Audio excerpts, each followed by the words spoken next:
පහුගිය වීඩියෝ එකේ අපි කතා කළා while loops ගැන. මේ වීඩියෝ එකේ අපි ඉගෙන ගන්න යන්නේ for loops ගැන. ඉස්සෙල්ලාම බලමු for loop එකක syntax එක දිහා. ඉස්සෙල්ලාම එනවා for කියලා. ඊට පස්සේ වරහන් ඇතුළේ එනවා parameters තුනක්. මම ඒකට කියන්න කැමති start, stop and step කියලා. ඒ කියන්නේ මේ පළවෙනි parameter එක කියන්නේ මේ for loop එකේ එන main variable එක පටන් ගන්නකොට තියෙන value එක මොකක්ද? ඊට පස්සේ දෙවෙනි parameter එක කියනවා කොතනට ආපුවමද නවත්තන්න ඕනේ කියලා.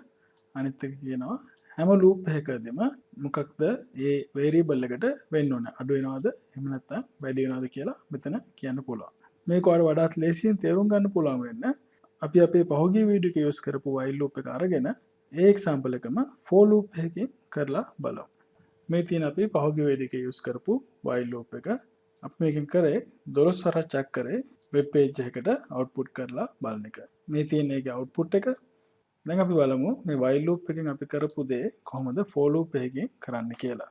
මම අන්තිම ලයින් එක රිමූව් කරන්න. මොකද ඒක while loop එකේ කොටසක් නෙමෙයි වෙන හින්දා. හරි. දැන් මේ අපේ while loop එක තියෙනවා. අපි ආයෙමත් රිෆ්‍රෙෂ් කරලා බලමු. මේ අපිට අවශ්‍ය කරන අවුට්පුට් එක එනවද කියලා. හරි. දැන් මේ while වෙනුවට අපි දාන්න ඕනේ මොකද්ද? for කියලා දාන්න ඕනේ.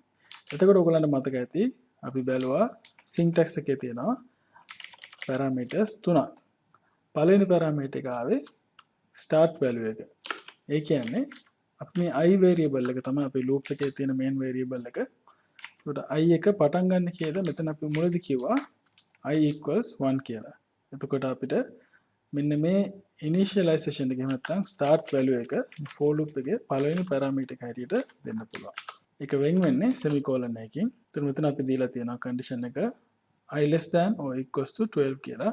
එතකොට මේ while loop එකේ condition එක වගේම තමයි අපි ඒක වෙනස් කරන්නේ නැහැ.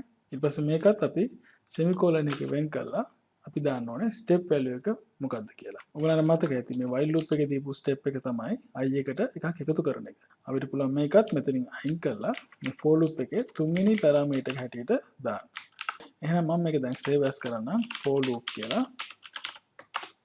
අපි මේක ටයිටල් එකත් වෙනස් කරමු for loops කියලා. එහෙනම් අපි මේක දැන් අපේ browser එකේ අලුත්ම tab එක open කරලා බලමු. for loop.php කියලා තියෙනවා. ඒතර මේකේ syntax error එකක් එනවා. අපි බලමු මොකද්ද කියලා. line number 12 එකේ syntax error එකක් තියෙනවා කියනවා. අපි බලමු මොකද්ද line 12. line 12 එකේ තියෙන්නේ මේ for loop එක. ඔව් ඒකේ මට වැරදිලා දාලා තියෙනවා. මෙතන semicolon එකක්. අන්තිම parameter එකට පස්සේ semicolon එකක් එන්නේ නැහැ. අපි ඒක remove කරලා save කරලා එමත් refresh කරලා බලමු.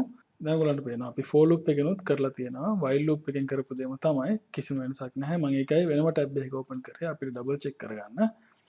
අපි code එකට ගිහිල්ලා බලමු ආයෙමත්. මේ තියෙන අපේ for loop එක. එතකොට මේ තියෙන අපේ පරණ while loop එක.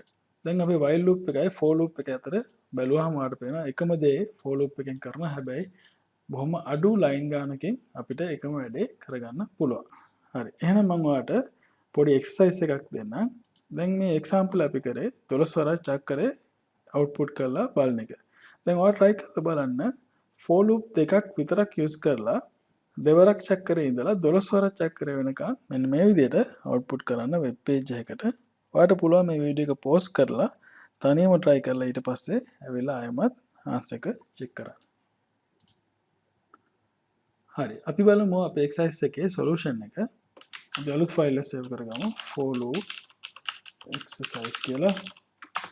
ඒක HTML දාලා පටන් ගමු. ටයිටල් එක අපි දාමු for loop exercise. PHP tag ඇතුලේ ඉස්සෙල්ලාම බලමු 2 ඉඳලා 12 වෙනකන් එකෝ කරන්න heading එක හැටියට. අපි for loop එකක් අරගෙන I කියලා දාමු පළවෙනි variable එක. ඒක අපි පටන් ගන්න ඕනේ 2 ඉඳලා ඊට පස්සේ නවත්තන්න ඕනේ 12න් ඊට පස්සේ එක එක වැඩි කරන්න ඕනේ. එතකොට අපි එකෝ කරමු b tag එක දාමු bold කරන්න heading එකකින්ද දාමු number කියලා ඊට පස්සේ curly braces ඇතුලේ දාමු I bold tag එක වහමු ඊට පස්සේ br tag එකක් දෙමු දීලා semicolon එකක් දෙමු.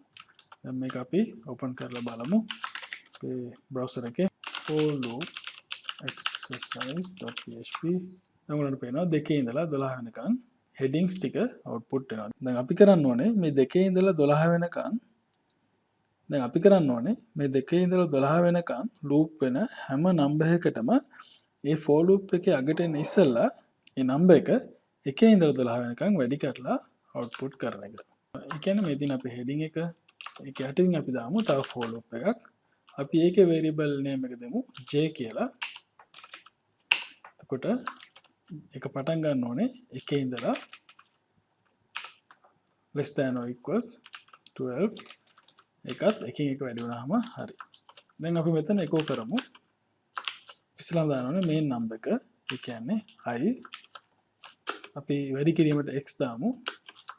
කීයෙන් වැඩි වෙන්න ඕනේ මේ j කියන variable එකේ තියෙන value එකෙන්. equals ඊට පස්සේ මේකට අපි connect කරගමු i into j කියලා අන්තිමට අපි br tag එකක් දීලා ඒක separate කරගමු. දැන් අපි මේක refresh කරලා බලමු මොකද්ද වෙන්නේ කියලා. මේ තමයි අපිට අවශ්‍ය කරපු answer එක. දැන් ඔයගලන්ට තේරෙනවා කොච්චර ලේසිද for loop එකකින් මෙන්න මේ වගේ වැඩක් අපිට කරගන්න කියලා. දැන් මම කෝඩ් කරන් යනකොට ඔයගොල්ලෝ notice කරන්න ඇති අපි පාවිච්චි කරන්නේ sublime text editor එකේ හින්දා keyword එක දුන්නාම අපිට අවශ්‍ය කරන format එක යා automatically අපිට අරන් දෙනවා. දැන් for කියලා type කරලා tab එක ගැහුවාම for loop එකේ syntax එයා automatically අපිට insert කරලා දෙනවා. ඉතින් ඔයගලන්ට ගොඩක් lazy coding එක කරගන්න. ඒ වගේම තමයි while එකත්. while කියලා type කරලා tab එක ගැහුවාම මෙන්න මේ වගේ while loop එකේ basic syntax එක ඔයගලන්ට එනවා. ඉතින් මේ වීඩියෝ එක ඉවර වෙන්න ඉස්සෙල්ලා මට ඔයගලන්ට මතක් කරන්න ඕනේ for loops use කරනකොටත් while loop එක වගේම ඔයා මතක තියාගන්න ඕනේ condition එක හරියට දාලා loop එක කොයි වෙලාව හරි නවතිනවා කියලා ෂුවර් කරගන්න එක. එහෙම නැත්නම් මොකද වෙන්නේ? මේක infinite loop එකක් වෙලා ඔයාගේ program එක වැඩ කරන්නේ නැතුව යනවා. මම හිතනවා මේ වීඩියෝ එකෙන් ඔයාලට for loops ගැන පැහැදිලි අවබෝධයක් එන්න ඇති කියලා.